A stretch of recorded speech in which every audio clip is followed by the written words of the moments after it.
নমস্কার বন্ধুরা, আমার নতুন ভিডিওতে তোমাদের সকলকে স্বাগত জানাই। আজকে আমি যে ভিডিওটা করব সেটা বেসিক্যালি একটা প্রোডাক্ট রিভিউ ভিডিও হতে চলেছে। আর এর মধ্যে যে প্রোডাক্টগুলো নিয়ে আমি কথা বলবো সেগুলো হচ্ছে হেয়ার কেয়ার রেঞ্জের প্রোডাক্ট। আজকে আমি তোমাদেরকে যে প্রোডাক্টগুলোর ব্যাপারে বলবো সেই প্রোডাক্টগুলো খুবই একটা পপুলার ব্র্যান্ডের প্রোডাক্ট। সবাই মোটামুটি নাম শুনেছো তোমরা বাজাজ আমন্ড ড্রপসের। আর আমরা কম বেশি প্রত্যেকেই বাজাজ আমন্ড ড্রপসের হেয়ার অয়েল ইউজ করেছি। আজকে আমি হেয়ার অয়েল নিয়ে বলবো না, আজকে আমি সেই কোম্পানিরই কিছু শ্যাম্পু, কন্ডিশনার আর সিরাম যেটা নতুন লঞ্চ করেছে সেগুলোকে নিয়ে আজকে রিভিউ হবে। চলো বন্ধুরা শুরু করা যাক। ওকে, তো তোমাদের আমি প্রথমেই দেখিয়ে দিই যে আজকে কোন কোন প্রোডাক্টগুলো নিয়ে আমি কথা বলতে চলেছি। প্রথমেই হচ্ছে এই যে বাজাজ আমন্ড ড্রপসের anti hair fall shampoo, Bajaj almond ড্রপসের অ্যান্টি হেয়ার ফল কন্ডিশনার আর বাজাজ আমন্ড ড্রপসের সিরাম, হেয়ার সিরাম। তো একটা একটা করে আসি। প্রথমে আমরা যেটাকে নিয়ে কথা বলবো সেটা হচ্ছে বাজাজ আমন্ড ড্রপসের অ্যান্টি হেয়ার ফল শ্যাম্পুকে নিয়ে।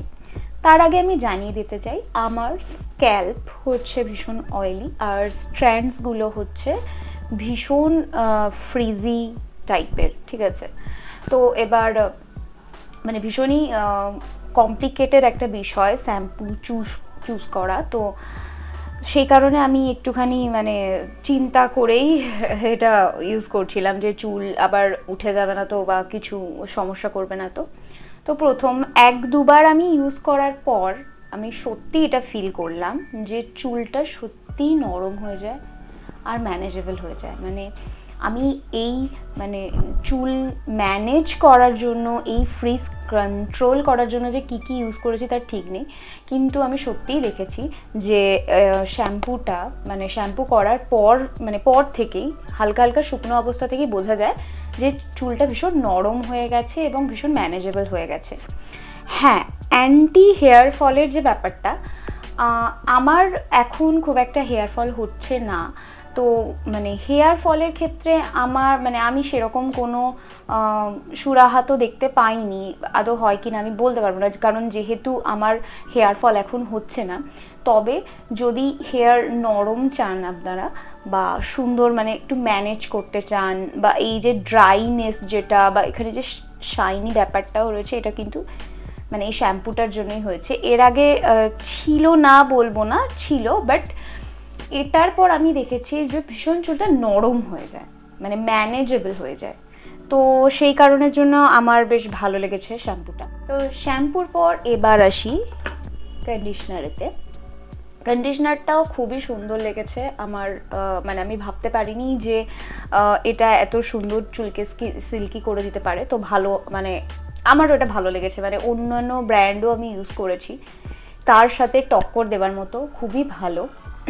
আর স্পেশালি আমার যে প্রবলেম, ওই যে বললাম চুল খুব ড্রাই, ফ্রিজি, ম্যানেজেবল একদমই থাকে না। তো সেই কারণে আমি এই শ্যাম্পু এবং কন্ডিশনার দুটো ইউজ করেই কিন্তু দেখেছি যে হ্যাঁ মানে আমার চুল ম্যানেজ হয় এবং যে এই যে ড্রাইনেস সেটাও কিন্তু কন্ট্রোল হয়েছে। এবার শুধু এটার জন্য না, এর জন্য মানে সিরামটাও দায়ী অবশ্যই। তো ওটাতে পরে আসছি। তো হ্যাঁ, কন্ডিশনার যদি আপনারা মানে খুব, এবং সব থেকে কম মানে বড় কথা হচ্ছে যে এই দুটোই হচ্ছে বাজেট ফ্রেন্ডলি। দুটো না, তিনটে যে প্রোডাক্টই আমি কথা বলবো বাজেট ফ্রেন্ডলি। ওই শ্যাম্পুটা সম্ভবত 340 ml এর দাম অ্যামাজন থেকে আমি নিয়েছিলাম, দুটোই অ্যামাজন থেকে নিয়েছিলাম। আর সিরামটা মনে হয় ফ্লিপকার্ট থেকে নিয়েছিলাম। তো এই 340 ml এর এই যে এত বড় শ্যাম্পুটার দাম নিয়েছিল 160-65 এরকম। আর এই কন্ডিশনারটা হচ্ছে 175 ml এর। মানে এখানে দাম লেখা রয়েছে 210 টাকা ঠিকই, কিন্তু অফারেতে 150-160 এরকমই আমি পেয়ে গিয়েছিলাম। আর সিরামটাও খুব কম দামে পেয়ে গিয়েছিলাম। মানে তো আমি বলবো যে কম দামের মধ্যে, বাজেটের মধ্যে কেউ যদি চান যে একবার ট্রাই করে দেখবেন তো অবশ্যই দেখতে পারেন। আমার স্পেশালি পার্সোনালি আমি যদি বলি যে হ্যাঁ, আমার এই বাজাজ আমন্ড ড্রপসের শ্যাম্পু এবং কন্ডিশনার দুটোই খুবই ভালো লেগেছে এবং পরবর্তীকালে আমি নিশ্চয়ই ইউজ করব। যদি আপনারা চান তো একবার ট্রাই করে অবশ্যই দেখতে পারেন, কিছু ক্ষতি আশা করি হবে না। তো এবার নেক্সট প্রোডাক্টে আসা যাক, সেটা হচ্ছে বাজাজ আমন্ড ড্রপসের এই হেয়ার সিরামটা। এটা তো আমার এত ভালো লেগেছে যে আপনারা দেখতে পারেন যে মানে প্রায় মানে শেষের দিকে, ঠিক আছে, শেষের দিকে, এবং এটাই আমি ইউজ করব ভেবে রেখেছি। কারণ আমি অনেক সিরাম ইউজ করেছি এই একটা কারণের জন্যই, কারণ এই নিচের আমার হেয়ার স্ট্র্যান্ডগুলো ভীষণ ড্রাই আর একদম ম্যানেজেবল থাকে না, এতটাই ড্রাই হয়ে যায়, মানে আমার খুবই বিরক্ত লাগে ম্যানেজ করতে গেলে, ম্যানেজেবল থাকে না। তো সেই কারণের জন্য আমি অনেক প্রোডাক্ট ইউজ করেছি। সত্যি কথা বলতে আমি যখন চুলটা প্রায় কিছুটা শুকিয়ে আসে তখন আমি হালকা ভেজা চুলেতে হচ্ছে এই সিরামটা লাগাই।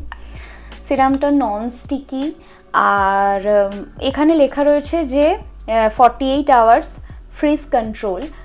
48 ঘন্টা করে কিনা আমি বলতে পারবো না, তবে হ্যাঁ লং লাস্টিং অবশ্যই। আমি নিজে ইউজ করে যেহেতু দেখেছি এবং এতটা শেষ হয়েছে, তো আপনারা বুঝতেই পারছেন ভালো, সিরামটাও খুবই ভালো। তো আপনারা যদি চান এই পুরো রেঞ্জটা একবার ট্রাই করে দেখতে, তো অবশ্যই দেখতে পারেন। আর এর সাথে যে হেয়ার অয়েল তো আমরা সবাই কম বেশি ইউজ করেছি কখনো না কখনো, তার যা ফ্রেগরেন্স খুবই সুন্দর। শুধু হেয়ার অয়েলটা না, এখানে প্রত্যেকটা মানে শ্যাম্পু, কন্ডিশনার আর এই সিরাম প্রত্যেকটার মধ্যেই আপনারা ওই হালকা মিষ্টি এই ফ্রেগরেন্সটা পাবেন। আর তার সাথে যদি আমি বলি যে কাজের কথা, আমার ক্ষেত্রে তো সত্যি হ্যাঁ, শ্যাম্পু, কন্ডিশনার এবং সিরাম তিনটেই আমার ক্ষেত্রে কাজ করেছে। আপনারা যদি চান তো একবার ট্রাই করে অবশ্যই দেখতে পারেন।